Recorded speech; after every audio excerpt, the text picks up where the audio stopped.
So the other day I received a Star Wars quarantine care package from a couple of subscribers, and inside were a whole bunch of Star Wars goodies, including this Star Wars Jedi Quest, The Trail of the Jedi.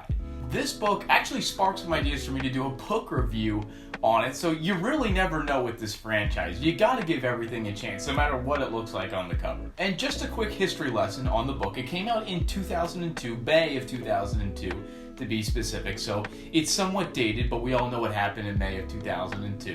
What I didn't know about this book when I got it was that there's actually dozens of books just like this. Jude Watson wrote a bunch of Jedi Quest books, and then she has a whole nother series called Jedi Apprentice. So if anybody has all of these books, first of all, congratulations, because that's a lot of money spent. And second of all, can you please tell me if there's like this overarching story that's involved, or are they all just individual? I'd love to know. Anyway, here's some things that we can all learn from Star Wars Jedi Quest, The Trail of the Jedi. The story takes place on a planet called Ragoon 6, which is probably the weirdest planet name I've heard yet. Anakin and Obi-Wan go to track an older Jedi named Ren, and it's all sort of a bonding experience. As is expected, things don't go quite to plan when they run into a band of bounty hunters that are there tracking them as a part of a contest. I can't believe I'm saying this, but I'm not going to spoil the book that came out in 2002.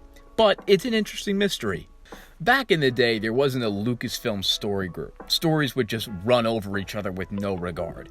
Many times important details to stories, not just little pieces of lore, were contradicted in different novels. To her credit, Jude Watson seemed to have a really good grasp on the mindsets of the characters at the time.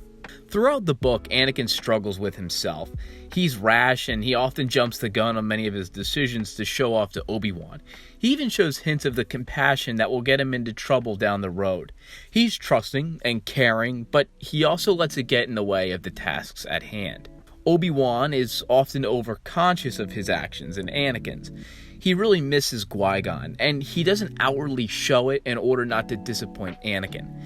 Instead, he projects himself onto Anakin and expects the same as Qui-Gon did of him. It's an interesting dynamic between the two, and it's an undertone you can still sense in them by the time of Attack of the Clones. Speaking of the undertones of this little book, I got flashbacks to reading Master and Apprentice by Claudia Gray. This book and Master and Apprentice share essentially the same macro-scale plotline. The Master and the Apprentice go on a harmless mission, both are struggling with their relationship, things go south on the mission, and then they leave more trusting than they entered.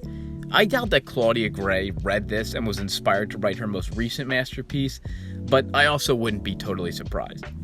There really isn't enough of young Padawan Anakin and Obi-Wan going on adventures and getting into trouble.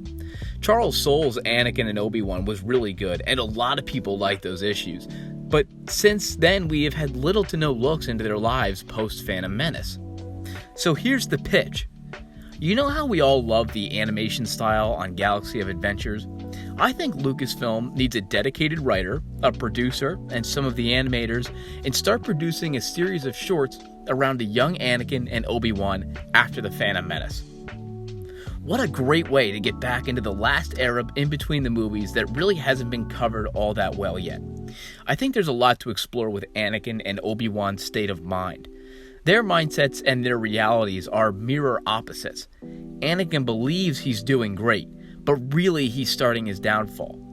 Obi-Wan, while grieving Qui-Gon, doesn't think anything is going to work out, but really he's only beginning to discover what it really means to be a Jedi. I, admittedly, am not the biggest fan of this era, but I think there are opportunities to tell some really good stories in short forms, just like this one. Star Wars stories come in all shapes and sizes. The best stories aren't always the movies. This book is the perfect example of something that is entirely risk-free, but can add another layer of character development to the already beloved characters.